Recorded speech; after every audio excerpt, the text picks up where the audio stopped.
So there are 7 really, really basic attributes of cards in terms of the motions that you use to engage with cards. And this is going to sound simplistic, but if you know these 7 motions, you can get everything possible out of a card deck. So 4 of the motions we call randomizers. So these are different ways to use the nodal property of cards to get some sort of random outcome. So the first and probably most obvious is the shuffle. The idea that you can take all of these different pieces and parts and you can randomize them by interlacing them with each other and making sure you're getting a really good mix in there. Then now you have a random deck. There's 3 different ways that you can kind of pull something out of that, right? We have the deal, which we know from cards. So you can deal them out this way, you can deal them out this way. There's no rhyme or reason to what shows up, but it's getting you a random outcome. There's also the idea of the draw.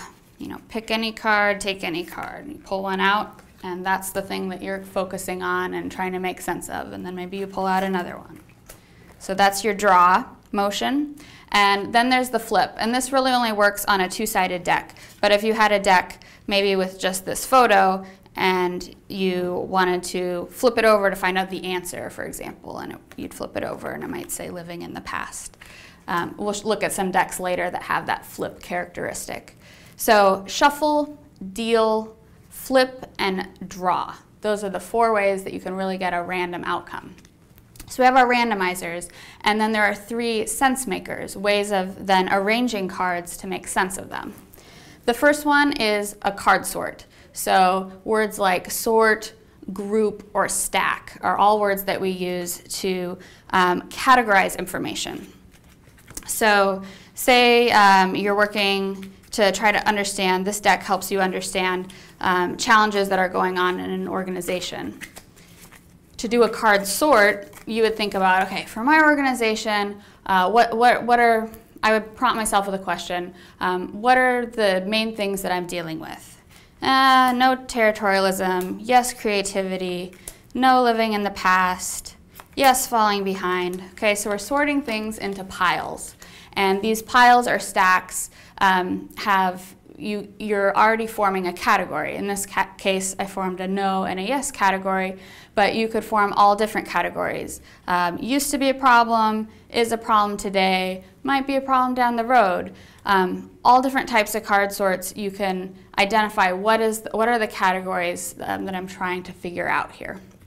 So that's sorting, grouping, stacking, whatever you want to call it.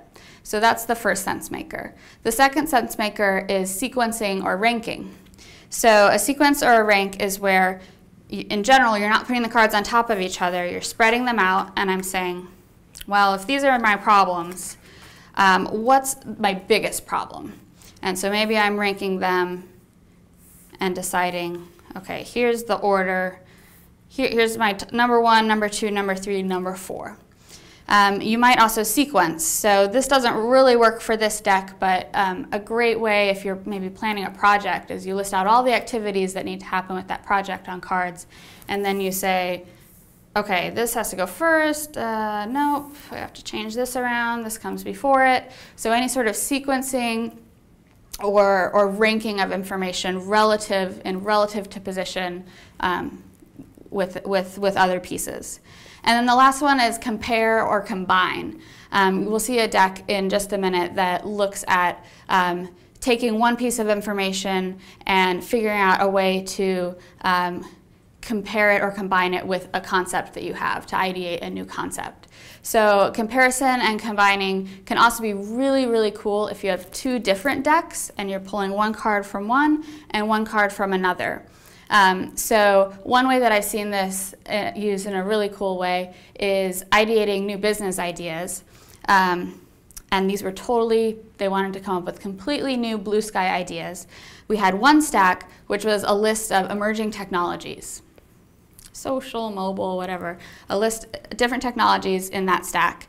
And then on the other stack, it was lists of kind of pressing world problems. So, you know, maybe world hunger, diabetes, just a whole list of problems. And then they would randomly pull one card from here and say, how can I fix diabetes with social, and it just ended up, this comparison action ended up generating a lot of really interesting ideas. So 7 motions, 4 randomizers, shuffle, deal, draw, and flip, and 3 sense makers, sort, sequence, and combine or compare.